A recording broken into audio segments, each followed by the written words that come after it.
Three, two, one. Welcome to Jim's Take, episode 148. We got to talk about the marketing, the absolute inundation of marketing, the cost of this constant influence, and how do we respond? And this is going to be part diatribe, part venting, but we're always going to end with, how do you respond?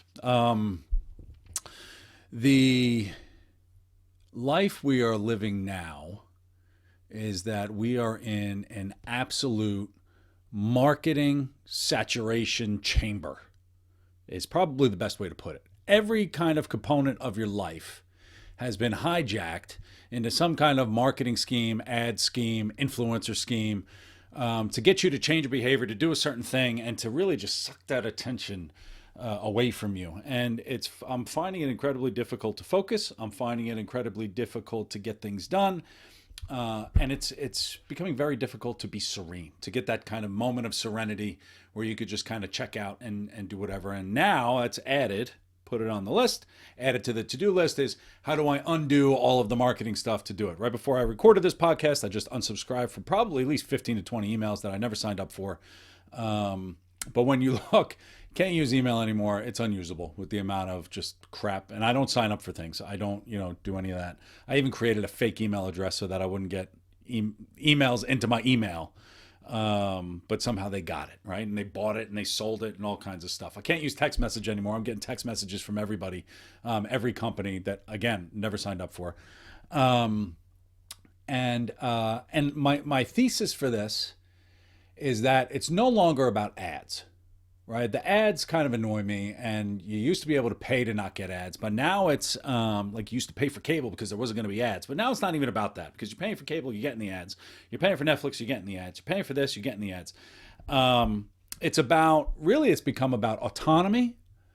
It's become about authenticity, and it's become about attention. Right, and now it requires an intentional response individually from us to this ongoing, this just monstrous waterfall of noise that is becoming increasingly impossible to just turn off. So, perfect example. I just took a flight. There's going to be a lot of flight examples in this because the airline industry is generally just a virus on everything that is. I flew JetBlue down to Florida for, I was going down for stuff. Turn off the TV. Trying to do some work, trying to read. Every 10 to 15 minutes, the damn TV would turn on with another ad. And the TV was off. And there was no way to make it stop doing this. And this just put me over the top. There's no, as painful as air flying is today, now I'm being forced, because I'm a captive audience, to watch these ads of stuff that I have no interest in and never will. And then someone told me that if I actually entered my info in, then they wouldn't show me as many ads because they're trying to figure out what I'm interested in and all kinds of other stuff. So that's a level of horseshit that I don't even really want to go into.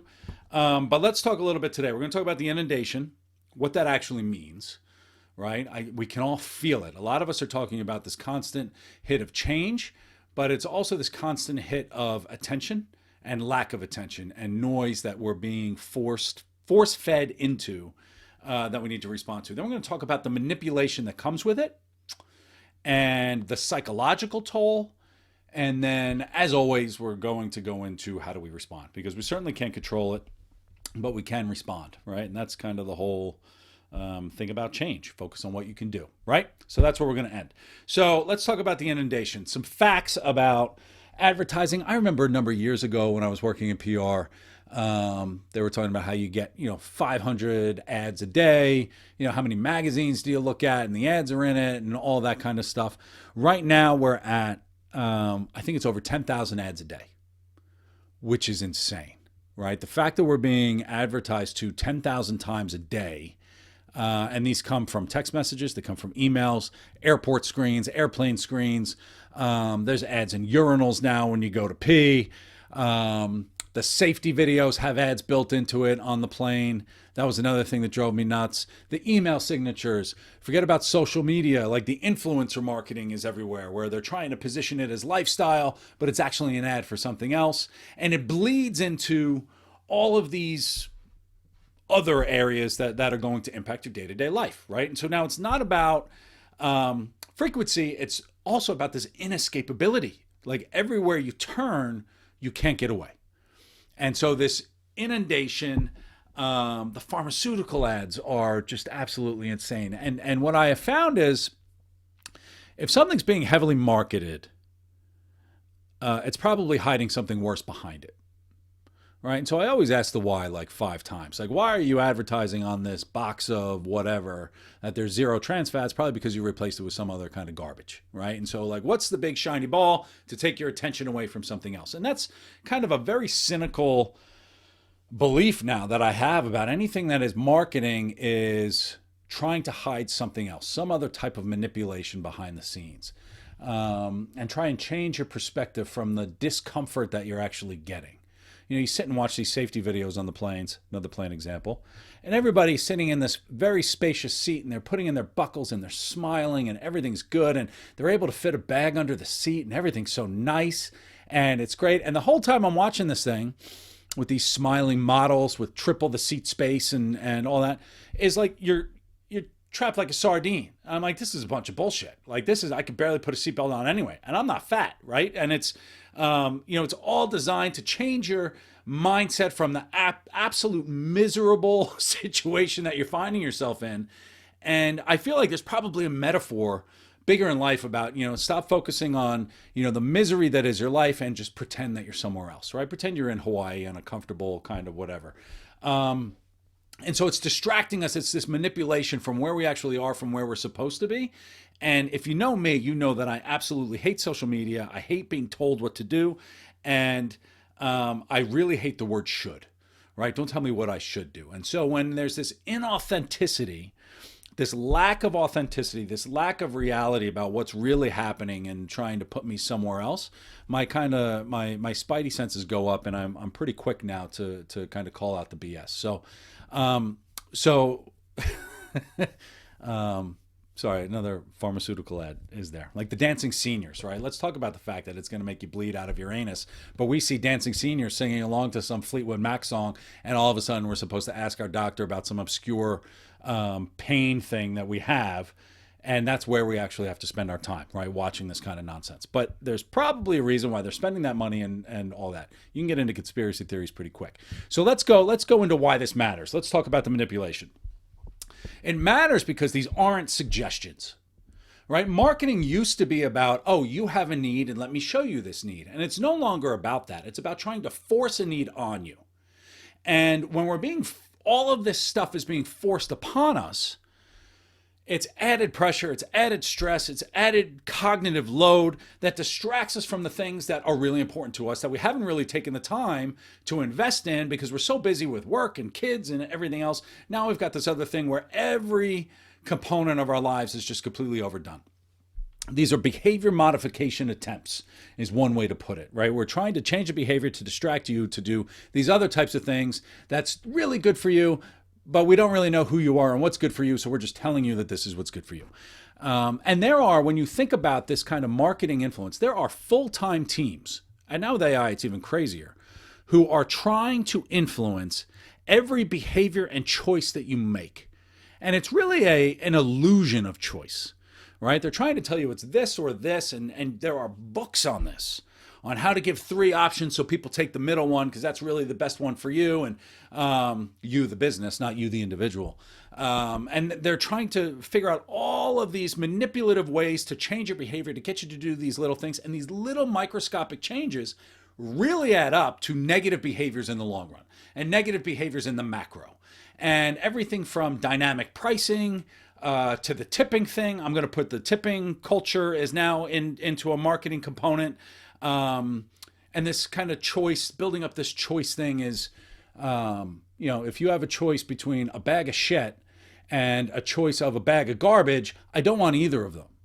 Okay. But this is how you feel like obligated to take these different types of choice. And this illusion of choice is paying $7 for water at a baseball stadium or being dehydrated, because you can't bring a bottle in, but they have water bottle stations and you can't do that. So it's this illusion of choice where you think you have a choice, but you don't really, right? And it scratches that itch and you just kind of go with it and you run with it. Forget about the cost of water at airports. It's absolutely insane. And the fact that the government hasn't done something about that is bananas to me. But what I need to say about this is serenity can't be for sale, right? Your peace of mind, and neither is mental health, neither is Black History Month, Women's History Month, Pride Month. Everything is now being co-opted into this marketing thing. Look how much we're doing for Pride. It's not about an Audi.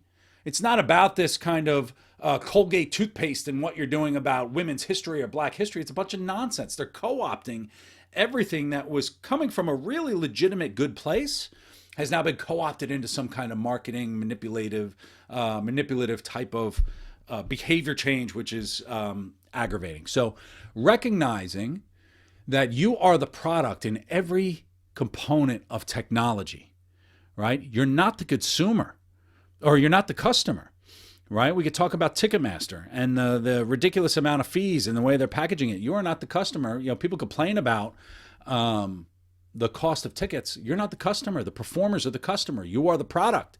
And they're packaging things for you to spend more because they're marketing for somebody else.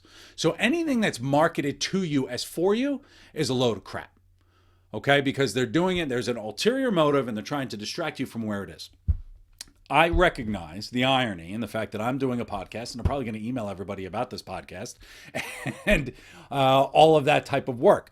But I'm very intentional about not just making noise for noise. And I feel like this is something where somebody has to stand up and say, turn everything off, like unsubscribe from everything, including me, right? If you need to find me, you know where I am, right? And you could always come reference it where you're like, I have a problem.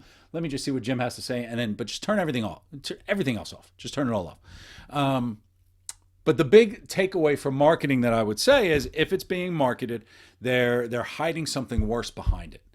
And everything is now marketing, and it's disgusting, and it's I could smile more. Everyone tells me I need to smile more on the podcast, but this is an angry podcast. Let's talk about the psychological toll.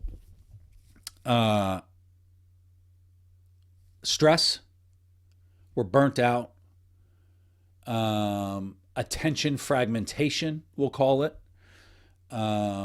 where every time you're trying to get something done, the advertising just comes in and disrupts your thought. This constant noise, this peace of mind, the serenity, even leisure is monetized now in a way that you cannot find peace. And it's giving you this constant fatigue, this bait and switch of this is good for you, but you also have to buy this, and the upselling and the decisions. We can only make so many really good decisions in a day before our cognitive ability goes down. And then by noon, we're just dead, and we're just like, fine, just give it to me, right? We're just going to take it. And it does not allow us to consistently focus on the things that we need that are going to make us better. It's time for us to actually be selfish for what it is that we need, and we have to curate our particular situations to what's relevant to us. And that takes work. And where are you going to find the time, right? And so what do we do about it? I've stopped buying things, which I've talked about before, right? My wife bought me mushroom coffee because I'm trying to cut back on my caffeine intake. 2 French presses a day is a little too much. And I went to order more of it, and I go on the website and I'm buying it, and I go buy like a 4-pack of whatever. And then they say, well, if you buy 6 more, you can get a 10-pack and do this. I'm like, I just want the 4. And then, but if you buy 10 more, we'll give you a 10% discount. I said, no. There were 6 upsells to try and get, before I could check out. Finally, I just stopped buying. I said, forget it. I'm not going to buy your freaking coffee. Like, that's it. It's fake discounts. It's, we'll give you a discount here, but if you subscribe, so you can pay more later, and it's all this other stuff. So it's a mental tax. And I'm not going to do it anymore. I've maxed out on tipping. And this pains me to do it. I used to wait tables. I used to bartend. I know it's a way to do it. I can't do it anymore. We were at a sports event. My brother got a self-serve beer and it asked for a tip at the self-serve beer thing. There's nobody working. who's the tip going to, right? Like it's everywhere. Like they're modifying your behavior, and it's designed to separate your attention, ultimately to separate you from your money. And when we're so pinched in so many different ways, we have to now opt out of everything and just completely reset. Like it is a complete reset button is where my head is. So I spend 5 minutes every morning unsubscribing from every email, and I'm about to start like screenshotting it so that maybe I could sue people who continue to do it, because I'm getting 50 emails when I wake up in the morning from people that are irrelevant to me. I don't know who Good Samaritan University is. I've never signed up for it, but I get 4 emails from them a day. Like it's ridiculous. I've unsubscribed from them daily. I unsubscribe from them, and they don't listen. So screw you guys. I put the phone down. I've taken all the social media off. I'm doing the walk in the woods. I'm reading my books, paper books, because the Kindle now is advertising to me. I can't get away from that. And I've stopped buying things. I don't need anything. And it's a mental break that I need from everything. And I'm going to do it while it lasts. And eventually we'll creep back in. I'm going to have to do a reset as well. But I'm really enjoying the free things, right? The stuff where I just don't have to, there's no pressure, there's no agenda on, rather than just me enjoying my moment with my kids, with my family, whatever it is. When I do tip, I'm tipping in cash. I will not tip on a credit card anymore. I've created another fake email. I've just spent the last week canceling memberships from the people who annoy me. Right? Like if you're going to invest in this crazy type of shit, I'm not going to participate. And I'm rethinking every kind of assumption that we have. Like I'm not even going to complain about reclining seats in planes anymore. I'm just not going to take planes. I mean, I have to take planes sometimes. But you know what? The fact that I just flew to Paris and I couldn't open my laptop in the extra legroom room is insane to me. Like it's absolutely bananas to me that this is what we have to deal with. And so at a certain point, they just force you to what you're willing to take. And now I'm just not going to take it. And someone's going to pay for it, but it's not going to be me. And so marketing today, if I have to give you a takeaway, is not about marketing. It's not about communication. It's about extraction. And you get to say no. Right. So let's focus on that. Let's focus on being selfish, which is what next week's topic is going to be. How do we become healthily selfish to find out the things that we want and be unapologetically okay with finding the in-person stuff that we need? I'm leaning heavily into this, where if I don't see you, I don't care. And I'm reaching out to people to say, hey, let's grab dinner, right? Like we have to do these types of things. We have to be social in person, but it's not going to be on the social media, and it's not going to be any of these other things because it's been so co-opted into different areas that it's effectively unusable for me. And so hopefully this jolts you to kind of turn some things off. I know you feel it. I know you feel it. I know that everybody feels it. And so let's just kind of take it back, right? In some kind of way. And you find the serenity. Like this is ultimately what you want. It's just peace and serenity. And you want to stop being angry, and you want to stop worrying about the news updates and everything else. And you just want a moment of freaking peace and quiet. And I can't scream at my kids about not giving me peace and quiet when I'm not finding peace and quiet everywhere else. Let kids be kids, but let's turn it off everywhere else. So have a good week. Start cutting everything. Cut the cord, man. Cut every cord. Cut every cord that's possible. Go out, have a nice walk, and make friends with a stranger, and smile and be happy. And have a wonderful week. And yeah, I'll talk to everybody soon. Enjoy. Bye-bye.